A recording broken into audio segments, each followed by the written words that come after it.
Selamat pagi Pak, selamat pagi teman-teman. Terima kasih atas waktu dan kesempatan yang telah diberikan kepada kelompok kami. Kami dari kelompok 7 ingin mempresentasikan hasil diskusi dari kelompok kami yang berjudul Pembelajaran Aktif Individual. Pertama-tama kami akan memperkenalkan diri masing-masing. Nama saya Efrosius Irvandung, di sini saya sebagai moderator, dan Saya atas nama Elizabeth Ilona Gabrini, saya sebagai pemateri. Perkenalkan, nama saya Diani Yunita Jelita. Di sini saya sebagai notulen. Saya atas nama Elizabeth Jamul, saya sebagai anggota dari kelompok 7. waktu dan kesempatan saya berikan kepada pemateri. Pembelajaran aktif individual. Pengertian dan karakteristik pembelajaran aktif individual.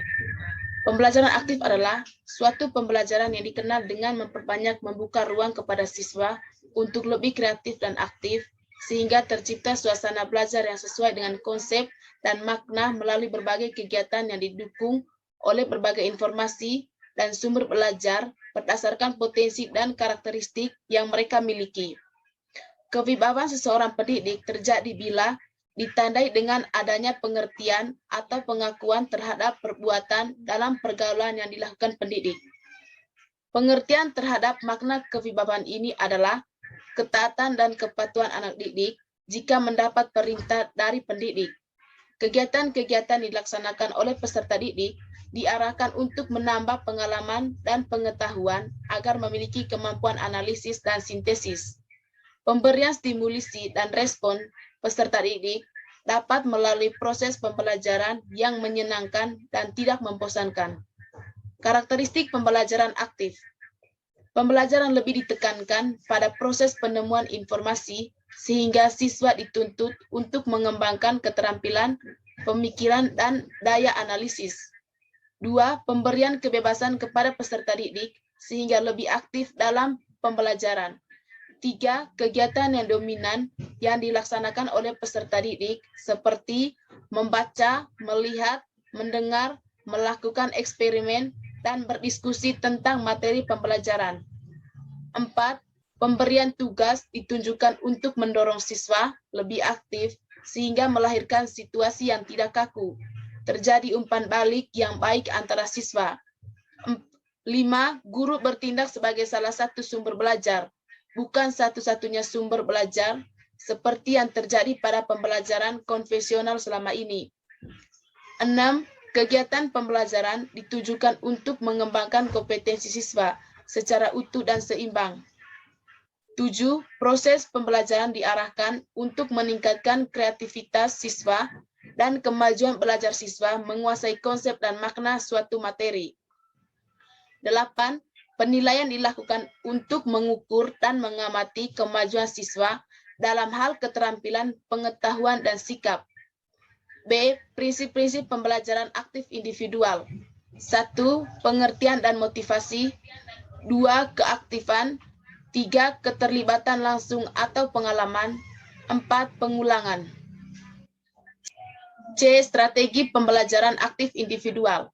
Strategi pembelajaran menurut Sri Anita W.D.K.K. merupakan ilmu dan kiat dalam memanfaatkan segala sumber belajar yang dimiliki dan yang dapat dikerahkan untuk mencapai tujuan pembelajaran yang telah ditetapkan.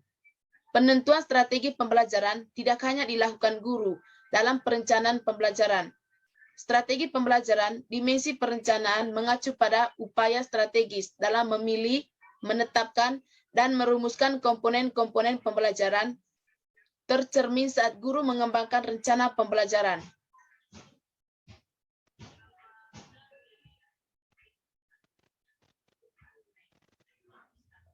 Dalam dimensi pelaksanaan strategi pembelajaran merupakan upaya mengaktualisasikan berbagai gagasan yang selaras sehingga komponen-komponen pembelajaran berfungsi mengembangkan potensi siswa. Komponen utama yang harus dipertimbangkan dalam memilih dan menggunakan strategi pembelajaran adalah tujuan pembelajaran yang menyangkut 3 kelompok perilaku, yaitu pengetahuan, keterampilan, dan sikap. D. Nama dan teknik pembelajaran aktif individual. 1. Think, Pair, Share. 2. Collaborative Learning Groups. 3 student-led review session, 4 student debate. Pembelajaran individual di masa pandemi COVID-19. Pendidikan sebagaimana artinya yang mengacu pada pembelajaran, pengetahuan, keterampilan, dan kebiasaan sekelompok orang yang diturunkan dari satu generasi ke generasi berikutnya melalui pengajaran, pelatihan, atau penelitian. Ialah suatu komunikasi verbal antara individu satu ke individu lainnya dengan langsung bertatap muka. Komunikasi dalam hal pemberian pengetahuan bersifat timbal balik atau pertukaran informasi antara sang guru dengan sang murid. Perpindahan ilmu pengetahuan secara langsung dan simultan secara terus-menerus dapat mempengaruhi otak bawah sadar sang murid.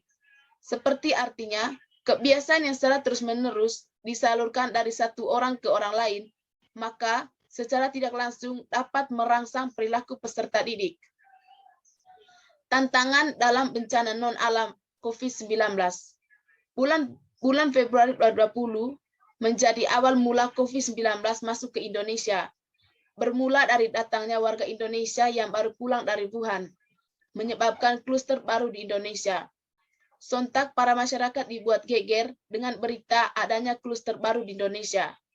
Dengan adanya kluster baru, membuat pemerintah mengambil langkah strategis dalam penyikapannya. Pemerintah, khususnya Menteri Kesehatan, langsung melacak siapa saja yang pulang ke Indonesia. Langkah pemerintah dalam penanganan kasus ini sudahlah tepat, tapi dengan sifatnya yang mudah menular, COVID-19 sulit untuk dikendalikan. Kepanikan semakin mencuat dan melebar di segala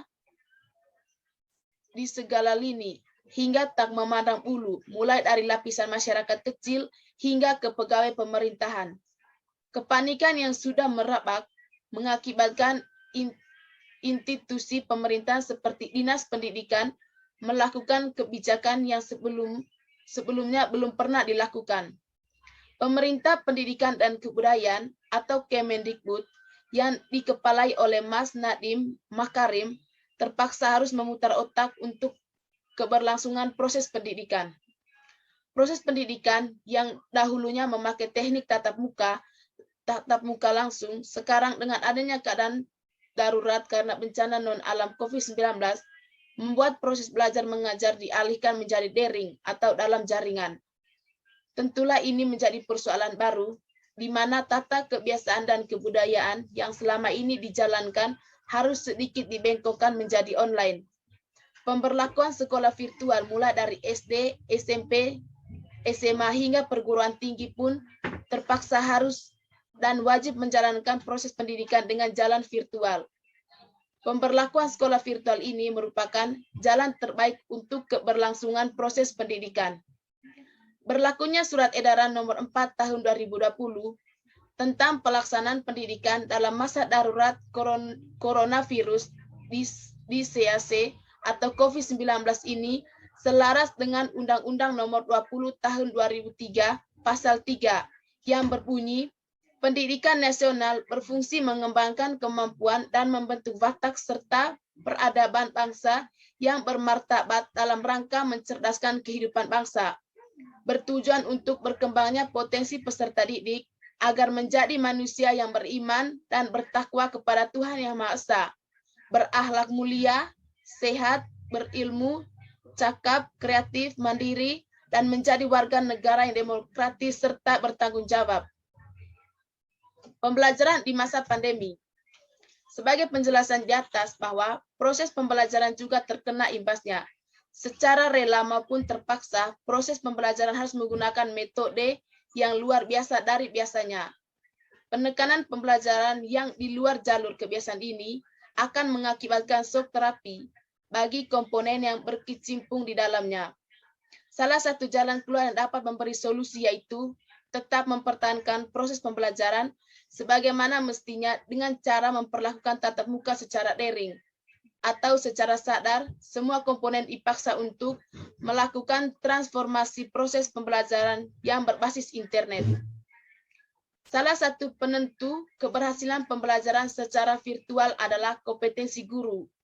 Guru akan berusaha sedapat mungkin agar kegiatan pembelajaran yang dilakukan berhasil. Guru berperan sebagai pengorganisasi lingkungan belajar dan sekaligus sebagai fasilitator belajar. Guru memenuhi itu, maka guru haruslah memenuhi aspek bahwa guru sebagai model, perencanaan, peramal, pemimpin, dan penunjuk jalan atau pembimbing ke arah pusat-pusat belajar. Metode yang digunakan dalam pembelajaran individual di masa pandemi COVID-19. 1. Metode discovery learning. Menurut Jamara, discovery learning adalah belajar mencari dan menemukan sendiri. Dalam sistem belajar mengajar ini, guru menyajikan bahan pelajaran yang tidak berbentuk final, tetapi anak didik diberi peluang untuk mencari dan menemukan sendiri dengan menggunakan teknik pendekatan pemecahan masalah.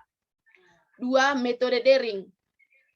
Metode daring adalah penggunaan personalis method dalam sistem diskusi.